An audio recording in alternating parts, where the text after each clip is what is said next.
दर्शकों, जैसा कि हम सभी जानते हैं कि मृत्यु के पश्चात हिंदू धर्म में मृत शरीर का दाह संस्कार किया जाता है और उसके बाद 10 दिनों तक मृतक के निमित्त पिंडदान भी किया जाता है।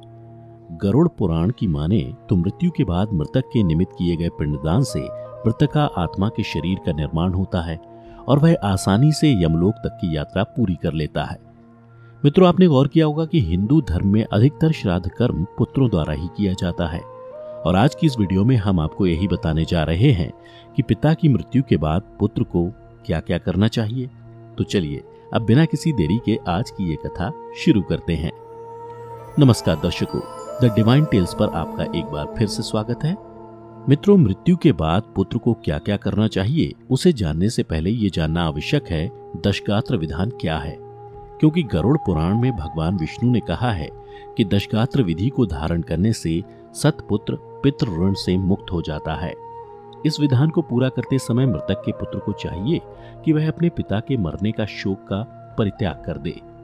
तत्पश्चात धैर्य धारण कर सात्विक भाव से पिता का पिंडदान आदि कर्म करे। इस विधान को करते समय पुत्र को इस बात का भी अवश्य ध्यान रखना चाहिए कि उसकी आंखों से आंसुओं का एक बूंद भी बाहर न निकले, क्योंकि पुत्र अथवा बांधवों के द्वारा दशगात्र विधान के दौरान किए गए अश्रुपात को विवश होकर पिता रूपी प्रेत को उसका पान करना पड़ता है। भगवान विष्णु कहते हैं कि हे पक्षीराज, पुत्र को चाहिए कि वह दशगात्र विधि के दौरान निरर्थक शोक करके रोए नहीं, क्योंकि यदि कोई भी पुत्र हजारों वर्ष रात दिन शोक करता रहे तो भी उसके मृतक पिता वापस नहीं आ सकते। हे गरुड़, ये तो तुम भी जानते हो कि पृथ्वी लोक पर जिसकी उत्पत्ति हुई है उसकी मृत्यु सुनिश्चित है और जिसकी मृत्यु हुई है उसका जन्म भी निश्चित है।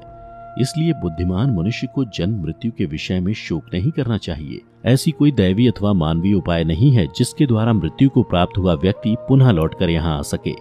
यदि ऐसा संभव होता तो मेरे ही मनुष्य रूपी अवतार राम जैसे दिव्य मनुष्य भी कभी पितृ शोक से ग्रसित नहीं होते। इसलिए पिता अथवा अपनों की मृत्यु के पुत्र अथवा मनुष्य को यह जान लेना चाहिए कि किसी भी व्यक्ति के साथ हमेशा रहना संभव नहीं। जब अपने शरीर के साथ भी जीवात्मा का सार्वकालिक संबंध संभव नहीं है तो फिर अन्य परिजनों की तो बात ही क्या है।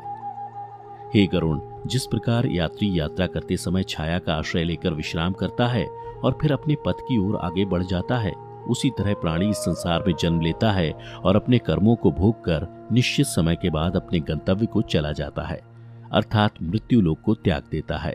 इसलिए अज्ञान से होने वाले शोक का परित्याग कर पुत्र को अपने पिता की क्रिया करनी चाहिए, जिससे उसके पिता को मोक्ष मिल सके। इसके बाद गरुड़ जी भगवान विष्णु से पूछते हैं कि हे नारायण, आपने जो बताया वह प्राणियों के लिए बड़ा ही कल्याणकारी है, परंतु हे भगवान, कृपया यह तो बताइए कि अगर किसी मनुष्य को पुत्र नहीं है तो उसके लिए कौन इस विधान को पूर्ण कर सकता है। तब भगवान विष्णु कहते हैं कि हे गरुड़, यदि किसी मनुष्य को पुत्र नहीं है तो पुत्र के अभाव में पत्नी और पत्नी के अभाव में सहोदर भाई को तथा सहोदर भाई के अभाव में ब्राह्मण दशगात्र विधान की क्रिया को पूर्ण कर सकता है। इसके अलावा पुत्रहीन व्यक्ति के मरने पर उसके बड़े अथवा छोटे भाई के पुत्रों या पौत्रों के द्वारा दशगात्र आदि कार्य कर सकता है, क्योंकि ऐसा माना जाता है कि एक पिता से उत्पन्न होने वाले भाइयों में यदि एक भी पुत्रवान हो तो उसी पुत्र से सभी भाई पुत्रवान हो जाते हैं। यदि एक पुरुष की बहुत सी पत्नियों में से कोई एक पुत्रवती हो जाए तो उस एक ही पुत्र से वे सभी पुत्रवती हो जाती हैं। सभी भाई पुत्रहीन हो तो उनका मित्र पिंडदान करे, अथवा सभी के अभाव में पुरोहित को ही क्रिया करनी चाहिए। क्रिया का लोप नहीं करना चाहिए। यदि कोई स्त्री अथवा पुरुष अपने इष्ट मित्रों की और्ध्वोदय क्रिया करता है तो अनाथ प्रेत का संस्कार करने से उसे कोटि यज्ञ का फल प्राप्त होता है। इसके बाद भगवान विष्णु पक्षीराज गरुड़ से कहते हैं कि हे गरुड़, पिता का दशगात्रादि कर्म पुत्र को करना चाहिए, क्योंकि यदि ज्येष्ठ पुत्र की मृत्यु हो जाए तो अति स्नेह होने पर भी पिता उसकी दशगात्रादि क्रिया न करे। बहुत से पुत्रों के रहने पर भी दशगात्र, सपिंडन तथा अन्य षोडश श्राद्ध एक ही पुत्र को करना चाहिए। इतना ही नहीं, यदि पुत्रों के बीच पैतृक संपत्ति का बंटवारा भी हो गया हो तो भी दशगात्र, सपिंडन और षोडश श्राद्ध एक को ही करना चाहिए। दशगात्र विधि के दौरान ज्येष्ठ पुत्र को चाहिए कि वह एक समय ही भोजन करे, भूमि पर ही सोए तथा ब्रह्मचर्य धारण करके इस विधान को पूर्ण करे, तभी प्रेत रूपी पिता की आत्मा को मुक्ति मिलती है। हे गरुड़, जो पुत्र अपने पिता के निमित्त विधि पूर्वक इस विधान को पूर्ण करता है उसे वही फल प्राप्त होता है जो पृथ्वी की 7 बार परिक्रमा करने के पश्चात प्राप्त होता है।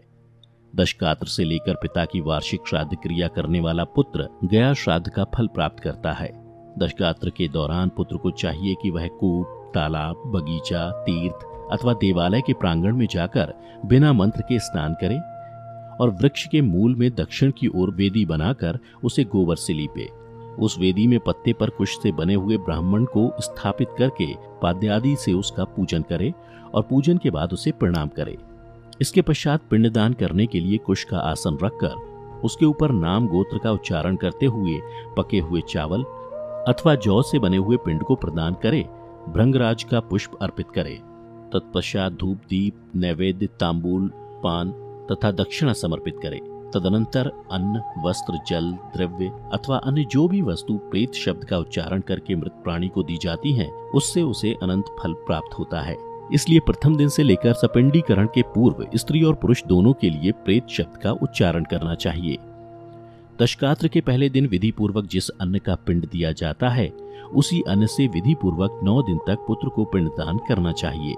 फिर 9वें दिन सभी सपिंडी जनों को मृत प्राणी के स्वर्ग की कामना करनी चाहिए और घर के बाहर स्नान करके दूब एवं लावा लेकर स्त्रियों को आगे करके मृत प्राणी के घर जाकर उससे कहें कि दूर्वा के समान आपके कुल की वृद्धि हो तथा लावा के समान आपका कुल विकसित हो।